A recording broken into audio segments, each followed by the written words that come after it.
Hey, what's up, guys? Post Edit Ether here. Just want to let you know this is a really cool interview with one of my teammates from Long Island Gaming League, Bryan Da Wolf. We talk about a lot of different topics, and we have great discussion points in throughout this interview. Unfortunately, throughout the interview, we did have some audio issues, so I did have to cut certain things out, and that's why you may see some kind of edits and jump cuts there because of the audio issues, but I managed to salvage pretty much most of the interview. So you guys are in for a treat. Let me know if you guys like more interviews and maybe more videos like this. And if you have someone specific or any thoughts about some of the topics we talked about in mind, be sure to comment down below. And yeah, let me know. Enjoy.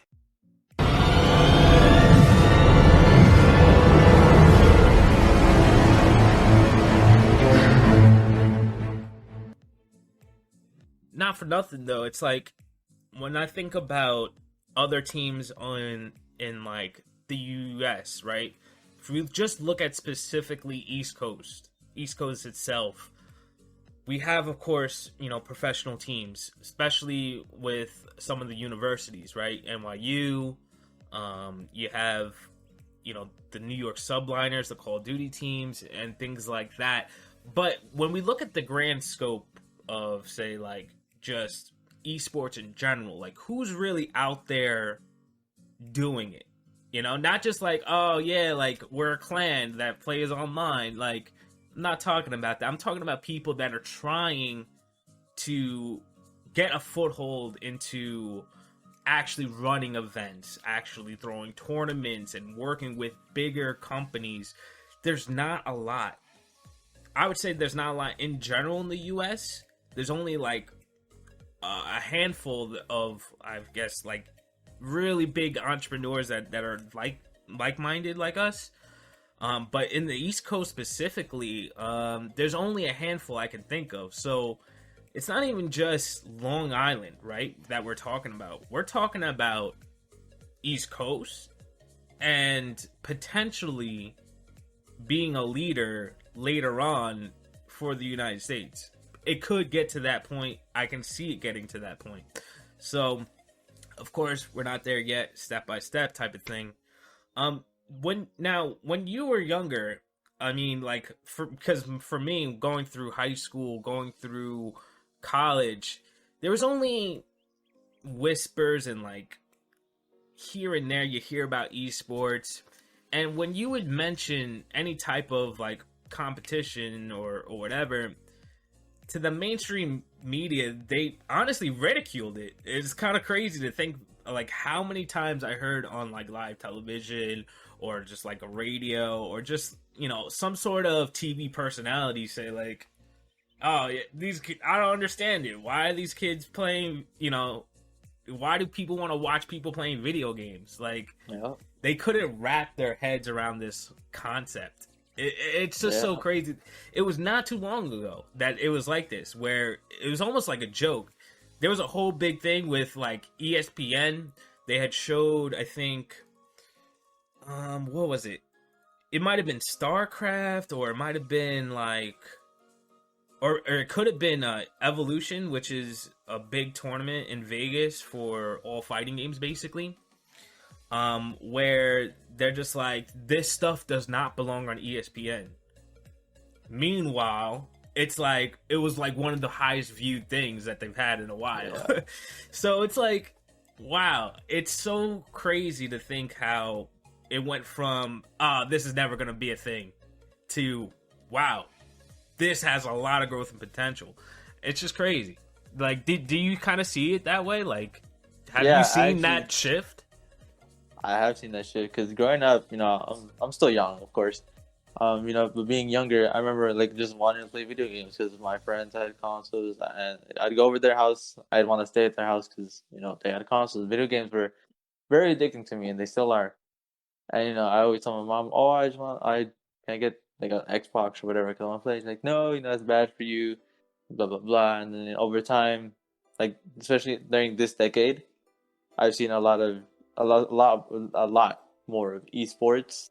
Like there's like, of course, there was the Fortnite, when that blew up for what, 2 years. There was the World Cup, there was those tournaments, those scrims, and that was like one of those things that really got me into it, because I was one of those kids that really hooked up into Fortnite.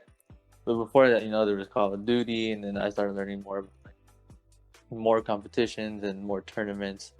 And it's crazy because I started learning more, and I wanted to be part of it because it just all seemed very interesting. Any streamer in particular, but when Fortnite, Epic Games opened up the World Cup tournament to any gamer, casual and competitive gamers, like you had pros that you knew about, and then there's just other people that you didn't know about that were in this World Cup. And when I learned about it, I was like, oh wow, I could really try to improve my skill and try to be involved in this, and if this goes good, then it could take me other places. So that's what I would say what introduced me to all this esports in the next level. Yeah, and the Bugga, I think that's how you pronounce it. Yeah, he won 3 million for being first place. That's crazy. And then, of course, other contenders got not as much, but they still got high amounts. But first place and 3 mil, and I think he was my age or older, a little older. Right. Yeah, I think it's so hard because it's not like most of the, I say, like, older generation, right?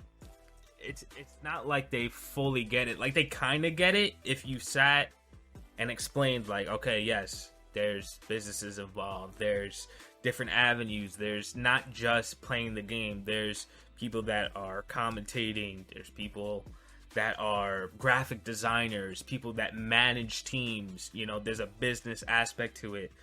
And then there's a group of people that just don't get it. And unfortunately, to sit there and try to explain it to them, they're just going to be, there's a certain set of people that are just too ignorant to fully say, like, oh yeah, this is legit. I've had that experience where, I've dealt with people like that, and there's nothing you can do at that point. You just, hey, that's what you think.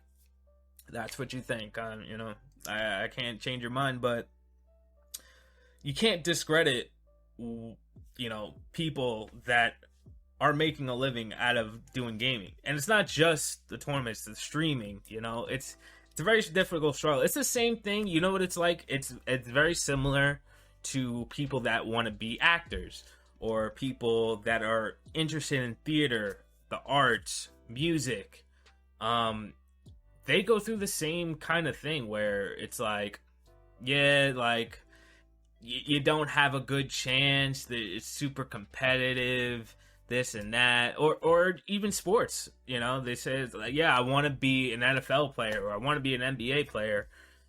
They say, it's not likely, and this and that, which is, to be fair, it's statistically not in your favor, statistically, but it doesn't mean it's not possible. And I, for one, and this is just me kind of just, like, having talks with myself and, like, really rationalizing it in my head, thinking about it, it's like this. Like, I'd rather take a shot at something that, say, I love to do or really like to do, take a chance, even though that chance isn't, like, an amazing chance where you can be successful in, right? I'd rather do that than take a chance being stuck doing something that I don't really want to do, And then at that point, it's like, you're just going to be miserable doing something that you don't want to do the whole time. And even, say, like, if I, like, just one day stop gaming and, like, I decided I'm going to do what everyone tells me to do and do the smart thing, and I'm going to become a lawyer, right? There's a chance where you won't even become a lawyer. It was more statistically favorable, but there's a chance where you just, like, you don't make it through school or whatever. There's other chances, things that could happen. So you might not even get the chance to do the things that you think are safe, quote unquote, or is the right option. So you might as well go for something you like. Does that make sense? Yeah, it makes a lot of sense. I really get that a lot from one person in particular. I always tell him, I tell him, I talk to him a lot about about our team and what's happening and everything, like how it could grow and really be beneficial. And they're always telling me, yeah, I'm really good for you, and I'm proud of you and everything that's happening. You still gotta finish college. You still gotta go to school. This could be really good, but school is better if you go to school. If you get a college 4-year degree, if you go to and you get a 9 to 5 job, you get an opportunity to get paid more than what other people get paid. I'm like, yeah, it's true, but I don't like school. School isn't for me, and maybe you know maybe the besides gaming, the career I want to take doesn't need a 4-year college degree.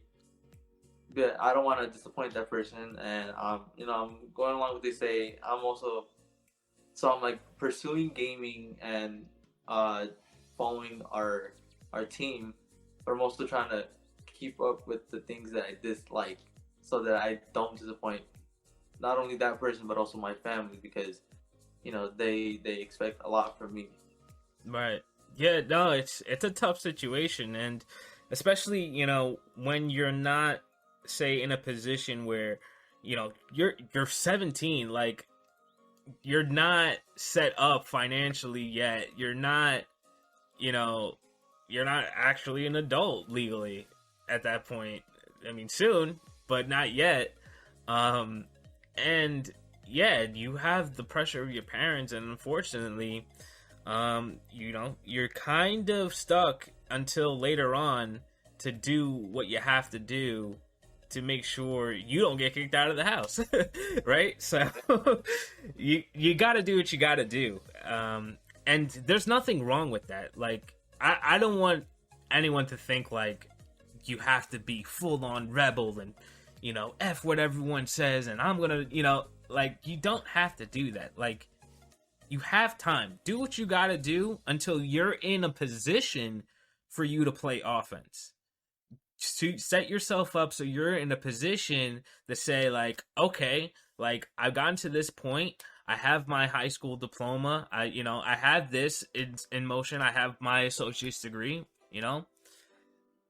I want to go full force into this one thing because I want to give it a good shot. And you see how it goes. If it doesn't go your way, it's fine. Like, even if it doesn't work out, right?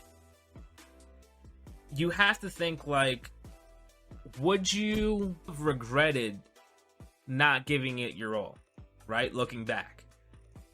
Would you be pissed at yourself when you're really old that, damn, if I just went with my gut to give all my effort and putting all my effort, like, I think I really could have been something or really made something out of my passion. And when you don't do that, when you didn't even give yourself a chance, that's horrible. That's a horrible feeling. Like, it eats you up alive. So that's kind of my stance on it, is be smart though. Be educated, be smart. Set yourself up, learn all you can in the beginning and make educated decisions. Do what you have to do, and when you're in position, when you're ready, you go ahead and you make a move. You play offense, and you adjust, you adapt to all the obstacles that come your way. That's kind of how I see it.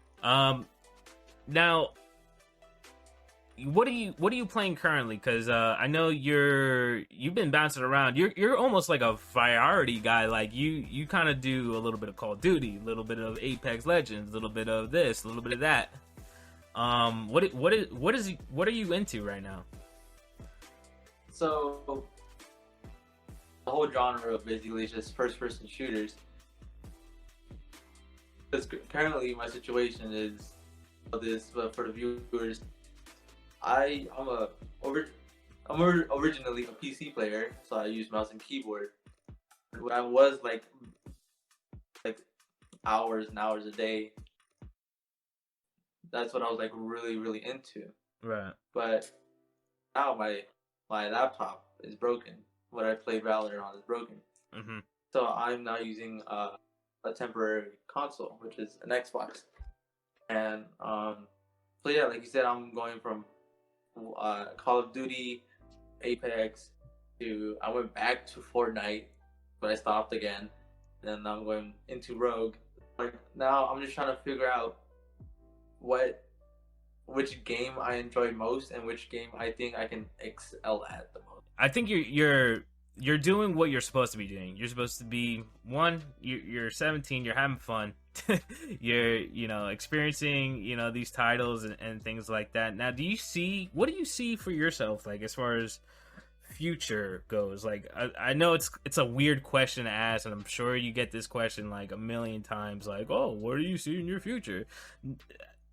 What I'm asking is, do you ever see yourself being in a position where you're going to be competing, or do you see yourself as I'm Bryan Da Wolf, the content creator, the entertainer?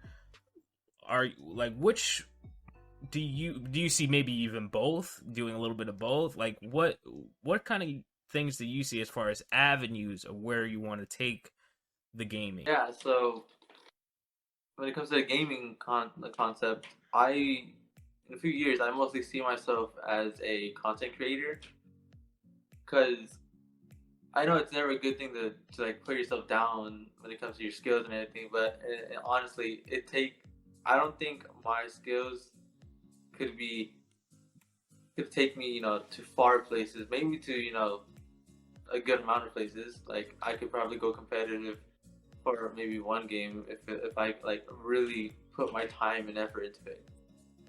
But I don't like as much as I try. Going competitive has really been hard for me, and no matter what game I've tried. So in a few years, I mostly see myself as a content creator, as an entertainer. Gotcha. I think what people have to realize is like I don't know, but people don't think like being a content creator takes skill, and I just say to them they're out of their goddamn mind if they think that, because for you to be a content creator that's successful and good at it and actually bring value to people, it's a whole skill in itself. So I'm amazed, honestly, when I see someone that can do both, someone that is a competitor and a content creator, because those are two different skills completely. Now, I think a lot of people make the mistake of spreading themselves too thin, where they're kind of split in between things, and they're split with their personal life and things like that. I think spreading yourself thin can really hinder as far as the growth of, say, one thing, which could be content creation or competing. But at the end of the day, I think it just comes down to, what is it you really enjoy? Like, do you actually enjoy competing, or do you just compete, just for fun? Because the thing about competing, right, is that you have to really enjoy it, and you can't just like, oh, like this is a little fun little thing. To compete at the highest level, at least, there's times where you have to have the mindset that it's not always going to be fun. There's going to be times where you're hard on yourself. It could be stressful, traveling. Like, these are things you have to mentally prepare for. And if you don't actually enjoy that aspect of like having to travel, having to grind all the time in the game, grind and like, have so many eyes on you, and being in an environment where maybe the crowd is rooting against you, right? If you don't like that, very quickly you're going to want to stop competing. And I think the people that is okay with that and have accepted those facts, those are the people that usually get to the next level. But more times than not, I would say a lot of people don't like that. A lot of people don't really like being in those environments. A lot of people don't like, the stress, the amount of time and effort it takes to be on that level, because reasonably so, you're going to be pulling your hair out to get to that point, and very few people are willing to do that. So you might as well, if you're not that type of person, and I think just to have the awareness that you're not that type of person is huge, so you don't waste time.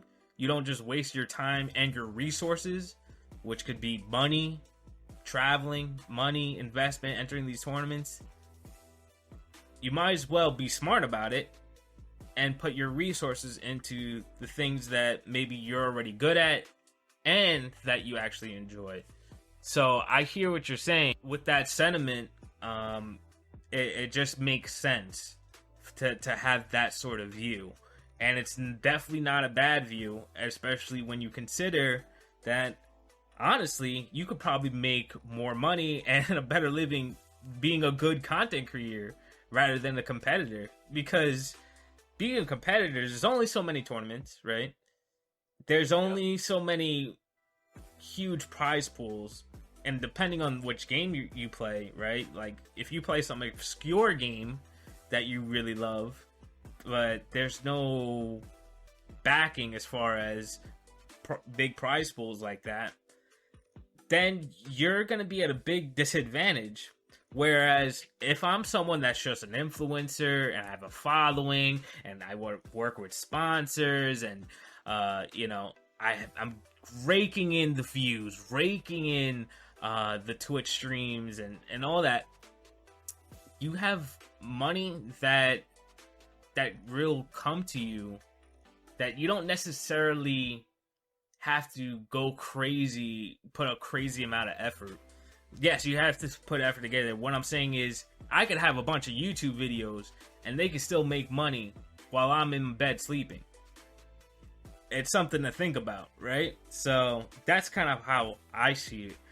Now, you being 17 and really you're getting into this game, right, where you're seeing the expectation and the bar being raised almost every day when it comes to being a creator.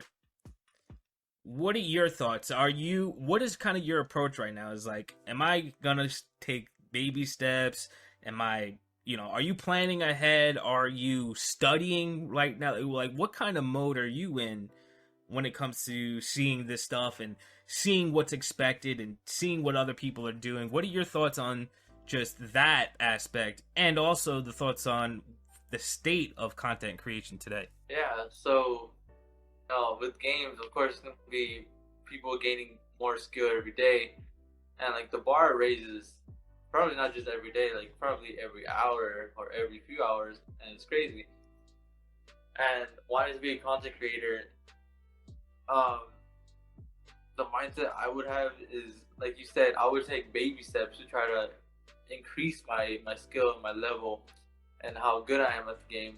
But I would also want to, not just focus on how good I am, but also make something that's enjoyable to watch. Not, you don't want to see me just staring to a screen and just serious stone faced 24/7, like on that video. You want to see me laughing. You want to see me fall off my chair of laughter. You want to see me, I don't know, maybe drop water because I got scared in the game. You want to increase your skill while also making something that people will be willing to watch, and that's what I think the content creator standard is today. There's still a lot of people that show off their skill, like me. I wouldn't say skill, but I've just made little montages of maybe some nice clips that I have and I wanted to share. But I've also been trying to make before my whole laptop situation, I've been thinking like making rage compilations, because I've raged a lot, or maybe just like try to make funny moments. And I've had all these ideas and I've been trying to plan so many of it. And like you were saying earlier, you're trying to keep you're trying to keep up with content creating while keeping up with personal life. So like me, I'm 17. I'm still in high school. And high school at 17 is just rough. I'm struggling now, like I said earlier. Right. So like it high school is such a drag on me that I usually avoid it by just playing video games, either just for fun or try to improve. And I'm thinking, how can I use my situation right now and try to make some good content, or how to create good streams using everything that I have right now. Yeah. And it's just like there's like, depending on what kind of content creator you want to be, there are different standards, because there are people who want to watch videos where people would show off their skills, so people could like try to copy you, or you can be like a tips and tricks kind of guy, and you're taking the game slow, and you want to show people how you do your skill, how you improve, how you take things slow, or you just want to be a funny moments guy, where you're playing the game, having fun, get mad, scream at the computer, maybe punch a chair or a wall, throw your controller or keyboard, whatever. There's different standards for each different content creator. Right. Yeah, that is a great point, and I'll say like one of the better things, like if we're talking about being a competitor versus being a creator, right? The big advantage from being focused on creation, right, on the content, is that you have multiple avenues to really be successful. Whereas competing, like, you just have to be good at the game in order to get to first place. Basically, you're in a bracket. Yes, you can have a personality, and people maybe will get interest that way, and sometimes you act crazy on a stream in a competition, people, you can gain definitely a following that way. But no one is gonna care what you do unless you're winning, right? Like, it just comes down to that later on. So with content creation, like you said, you have multiple avenues. You can go the comedy route, you can go the informal route, the analytic route,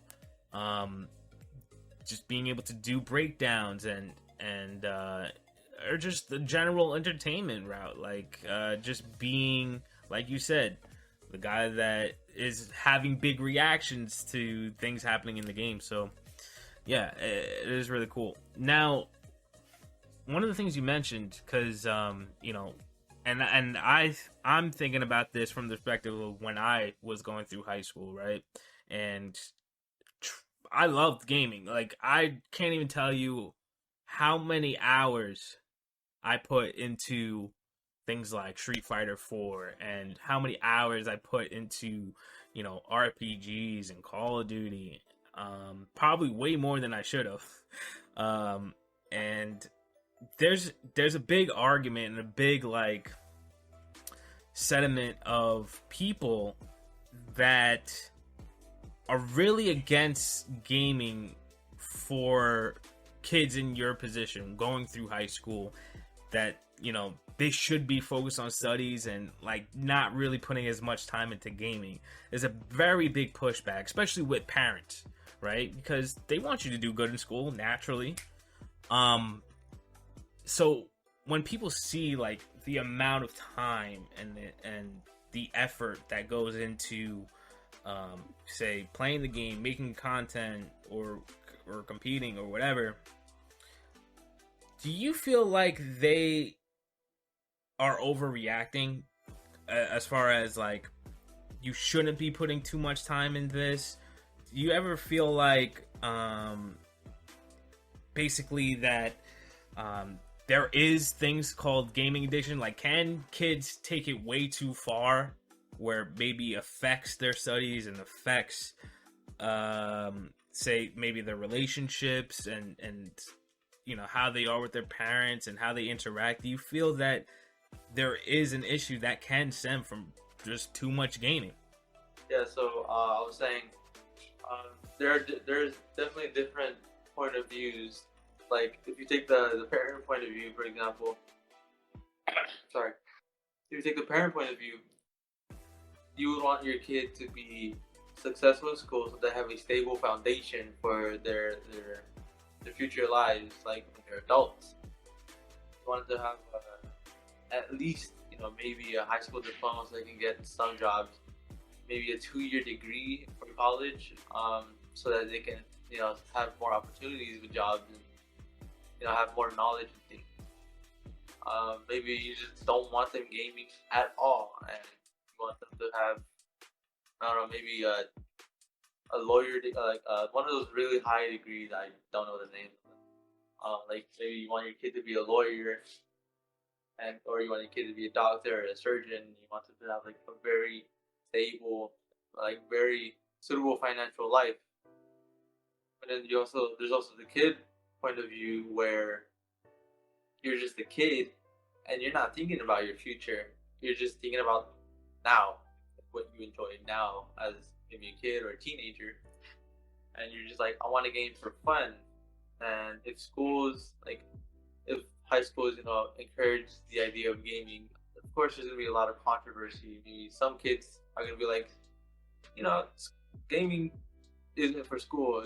That shouldn't be a category. That shouldn't be extracurricular or anything. But there's definitely gonna be those kids who are like, oh yeah, gaming should definitely be in school. It's gonna be a stress reliever and it's gonna be amazing. And it's gonna be the same thing with parents. Parents, there are to support the kids and decisions they want to make. And like, say if a kid tells their parent, I want to be a competitive esports player for this game, the parents will be like, cool, if you need any help, let me know, and I'll try to do the best I can to help you out. But then there are also those parents who are like, okay, I could see why you want to do it. Give it a try. If it doesn't work out, you have all these other options. Like, so they're not trying to take away. They're not trying to take away their kids from the things they love, but they're not trying to, push it too far, where they're gonna invest their time and maybe all their money into it, and it's not gonna work out. Right. But there are also those parents who just downright hate gaming. Yeah. And they're like, no, it's a waste of time. Don't put my kid in that. Maybe they want to sue the school because gaming isn't for school. But there's definitely different. There's different parents. There's different kids, and everybody's gonna see it in a different way.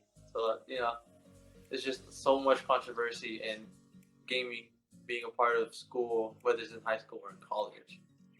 Yeah, I think what's important, because what I've noticed just from talking to you, Bryan, and just from getting to know you better, is that you're a smart kid.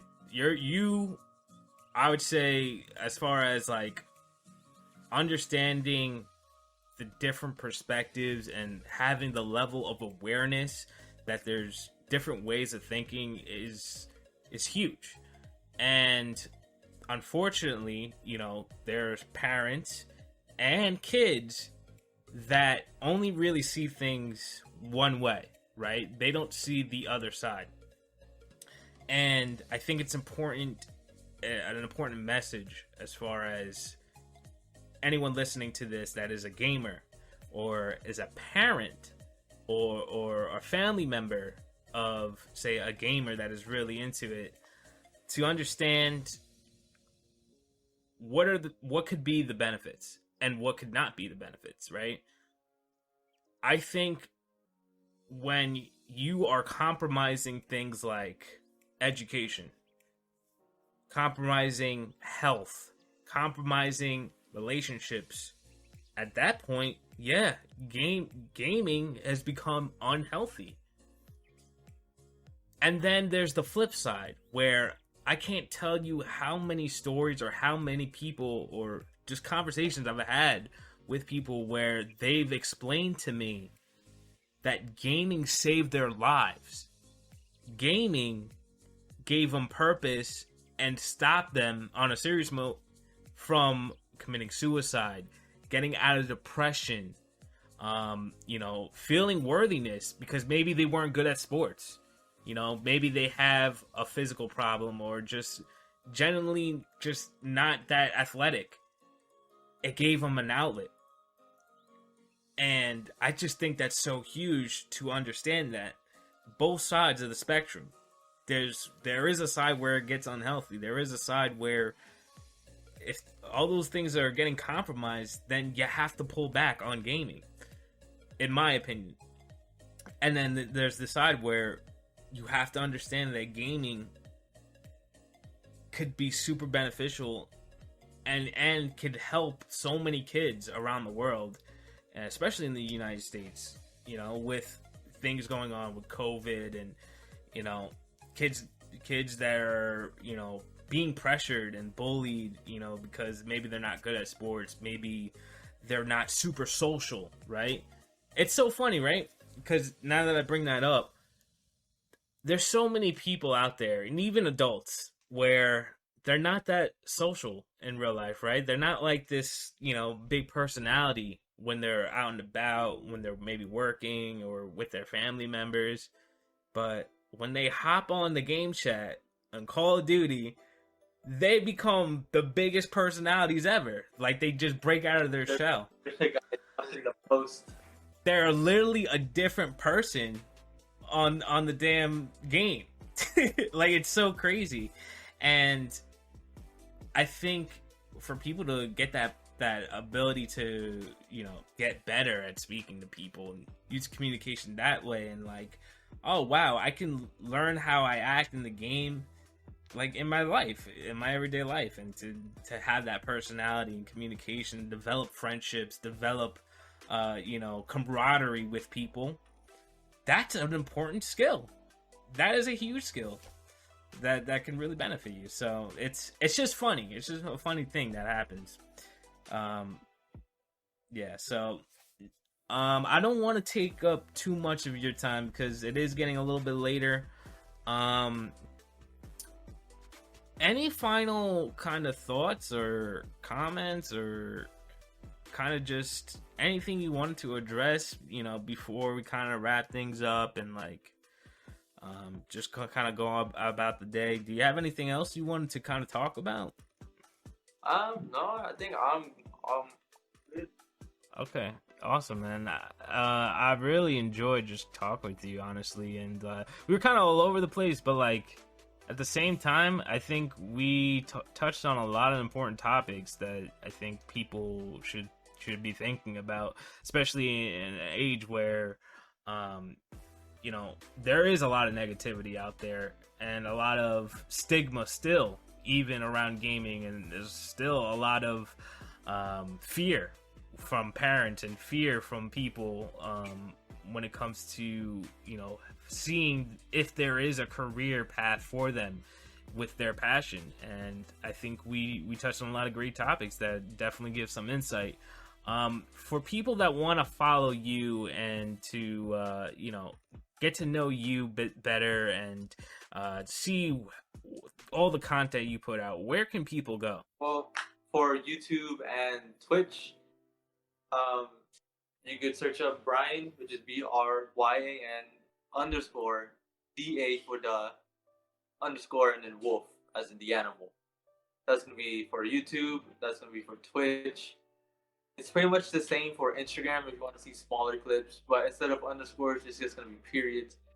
And just search Bryan Da Wolf in the way I spelled it in, you know, Twitter, Instagram, YouTube, and Twitch, and that's pretty much all where I'm posting and everything. Awesome, guys. Well, that pretty much wraps everything up. For anyone watching, I appreciate you tuning in. Also, if you want to see future content from me, of course, you got to subscribe to the YouTube channel, have notifications on, like every single goddamn video that you see on the channel. And if you want me to react to future stuff or any topics or anything you want me to cover in the future, definitely leave some comments down below so I get an idea of what it is you guys are looking for and what it is you guys want to see. Also, if you want, I do have a podcast on Spotify where we talk about gaming related topics and also other random things and controversial topics. It's on Spotify, and the name of that podcast is Take the Points and Run. make sure you go follow that if you have Spotify. And also, it is on anchor.fm. You can go ahead and check that out as well. Bryan, thank you again for taking the time out to speaking with me today and taking your time out on a Sunday to share some insight. I appreciate that. And for anyone else out there, I hope you guys have a great rest of your day and stay tuned for future content. Make sure you take your shoes on the way out of the dojo, and I'll see you next time.